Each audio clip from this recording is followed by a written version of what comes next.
Yavaş. Bilmiyorum arkadaşlar. Evet. Sayı bakalım. Arkadaşlar. Ramazan.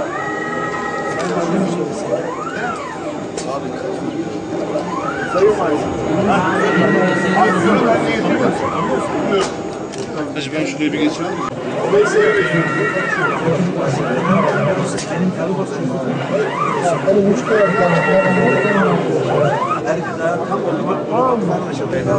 Birçok yerde yapmaya girişmiş Türk sanayisinin de yanında olmak üzere şu frezeyi geliştirdik.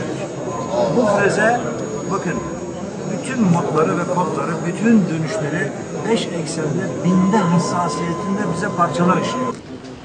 Bilgi ekonomisinin uluslararası ve küresel düzeyde giderek daha baskın bir nitelik kazandığı günümüzde bu bağlantı daha da belirgin bir hale gelmiştir.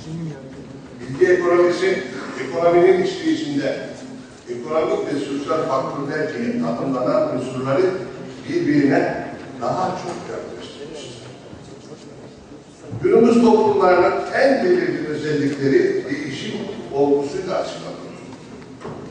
Son 30 yıllık dönemde bilgi ekonomisinin gelişmesi ve kitle iletişim araçlarının yaygınlaşması yeni bir değişim dönemini de başlatır.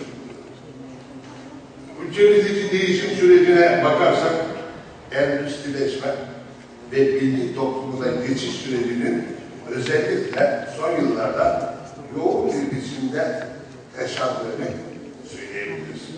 Ülkemizde kırsal alanlardan kentlere göç, soymayalı düzündeki dönemde